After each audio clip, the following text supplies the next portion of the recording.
क्या आपने कभी सोचा है, अगर पूरी पृथ्वी अचानक जल में डूब जाए तो क्या होगा? अगर एक दिन आसमान काला पड़ जाए, समुद्र अपनी सीमाएं तोड़ दे और पूरी मानव सभ्यता समाप्त होने लगे, तो कौन बचाएगा इस संसार को? आज की यह अद्भुत कथा केवल एक पौराणिक कहानी नहीं, बल्कि भगवान विष्णु के उस रहस्यमयी अवतार की गाथा है, जिसने प्रलय के बीच पूरी सृष्टि को बचाया था। ये है मत्स्य अवतार की दिव्य कथा। करोड़ों वर्ष पहले, चाक्षुष मनवंतर के समय, राजा सत्यव्रत नाम के एक महान और धर्मात्मा राजा थे। वे दिन रात भगवान विष्णु की तपस्या किया करते थे। उनका जीवन केवल एक उद्देश्य के लिए समर्पित था, भगवान की भक्ति। एक सुबह जब राजा नदी में स्नान कर रहे थे, तभी उनकी हथेली में एक छोटी सी मछली आ गिरी। राजा उसे वापस नदी में छोड़ने ही वाले थे कि अचानक वो मछली बोल उठी, हे राजन, कृपया मुझे नदी में मत छोड़िए, वहां बड़ी मछलियां मुझे खा जाएंगी। राजा आश्चर्य में पड़ गए। एक बोलने वाली मछली, लेकिन राजा का हृदय दया से भर गया। उन्होंने कहा, डरो मत नन्हे जीव, मैं तुम्हारी रक्षा करूंगा। राजा उस छोटी मछली को अपने कमंडल में ले आए। लेकिन अगली सुबह जो हुआ, उसे देखकर राजा के होश उड़ गए। वो छोटी सी मछली अब इतनी विशाल हो चुकी थी कि कमंडल उसके लिए छोटा पड़ गया था। हे राजन, मुझे किसी बड़े स्थान पर रखिए। राजा ने तुरंत उसे एक बड़े पात्र में डाल दिया। लेकिन केवल कुछ ही घंटों में मछली फिर से विशाल हो गई। अब पूरा राजमहल इस चमत्कार को देखने उमड़ पड़ा। लोग डरने लगे, कुछ इसे देवता मान रहे थे, तो कुछ किसी रहस्यमयी शक्ति का संकेत। राजा ने मछली को तालाब में डलवाया, लेकिन तालाब भी छोटा पड़ गया, फिर नदी, और अंत में पूरा समुद्र भी। अब राजा सत्यव्रत समझ चुके थे, यह कोई साधारण जीव नहीं। कांपती आवाज में उन्होंने पूछा, प्रभु, क्या आप स्वयं भगवान विष्णु हैं? तभी समुद्र के बीच वो विशाल मछली दिव्य प्रकाश से चमक उठी। हाँ राजन, मैं ही विष्णु हूँ। अचानक आसमान में गर्जना होने लगी, हवाएं प्रचंड हो गई और समुद्र उफान मारने लगा। भगवान बोले, 7 दिन बाद पूरी सृष्टि प्रलय में डूब जाएगी। ये सुनकर राजा स्तब्ध रह गए। भगवान आगे बोले, एक विशाल नौक तुम्हारे पास आएगी।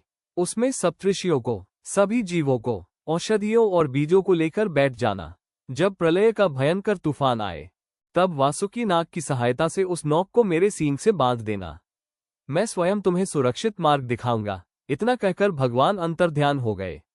राजा सत्यव्रत ने तुरंत पूरे राज्य में घोषणा करवा दी। लोगों में भय फैल गया। कोई रो रहा था, कोई प्रार्थना कर रहा था, तो कोई अपने परिवार को बचाने में लगा था। उधर राजा लगातार भगवान विष्णु का ध्यान कर रहे थे। और फिर 7वां दिन आ गया। अचानक आसमान काला पड़ गया, बिजलियां चमकने लगी, धरती कांप उठी, समुद्र की लहरें पर्वतों जितनी ऊंची हो गईं, और देखते ही देखते पूरा संसार जल में डूबने लगा। महल, पेड़, पर्वत, नगर, सब कुछ प्रलय में समा रहा था। तभी दूर समुद्र में एक विशाल नौक दिखाई दी। जल्दी करो, सब लोग नौक पर चढ़ो। चारों ओर अफरा तफरी मच गई। मनुष्य, पशु, सप्तऋषि, औषधियां, बीज, सबको नौक में चढ़ाया गया। और फिर प्रलय के अंधकार में समुद्र में वो नौक बहने लगी। चारों ओर केवल जल ही जल था। तभी अचानक समुद्र के भीतर से एक दिव्य प्रकाश प्रकट हुआ। वो थे भगवान विष्णु का विराट मत्स्य अवतार। उनका शरीर हजारों पर्वतों जितना विशाल था। उनके मस्तक पर एक दिव्य सींग चमक रहा था। उनके साथ थे दिव्य नाग वासुकी। भगवान बोले, हे राजन, नौक को मेरे सींग से बांध दो। वासुकी नाग को रस्सी बनाकर नौक को भगवान के सींग से बांध दिया गया। और फिर शुरू हुई सृष्टि की सबसे अद्भुत यात्रा। प्रलय के भयानक तूफानों के बीच भगवान स्वयं उस नौक को मार्ग दिखा रहे थे। उस अंधकार में केवल सप्तऋषियों का तेज चमक रहा था। इसी दौरान भगवान विष्णु ने राजा सत्यव्रत और सप्तऋषियों को वेदों और ब्रह्मज्ञान का उपदेश दिया। तब भगवान ने एक और रहस्य बताया। एक बार जब ब्रह्मा जी निद्रा में थे, तब हयग्रीव नामक दैत्य ने वेदों की चोरी कर ली थी। पूरी सृष्टि अज्ञान के अंधकार में डूबने वाली थी। तब मैंने मत्स्य अवतार धारण करके उस दैत्य का वध किया और वेदों को वापस लाया। कल्पना कीजिए, अगर वेद नष्ट हो जाते तो संसार से ज्ञान समाप्त हो जाता। बहुत समय तक वो दिव्य यात्रा चलती रही।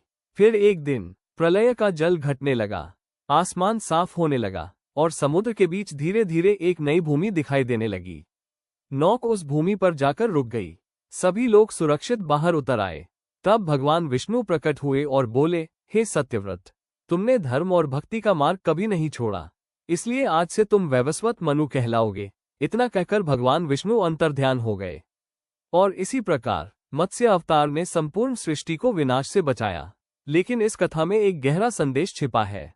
जब संसार में अंधकार बढ़ता है, जब धर्म खतरे में पड़ता है, तब भगवान किसी न किसी रूप में अवश्य आते हैं। अगर आपको ये दिव्य कथा पसंद आई हो तो वीडियो को लाइक करें, चैनल को सब्सक्राइब करें और कमेंट में लिखें जय श्री हरि विष्णु। हरे कृष्ण कृष्ण कृष्ण हरे हरे, हरे राम राम राम हरे हरे।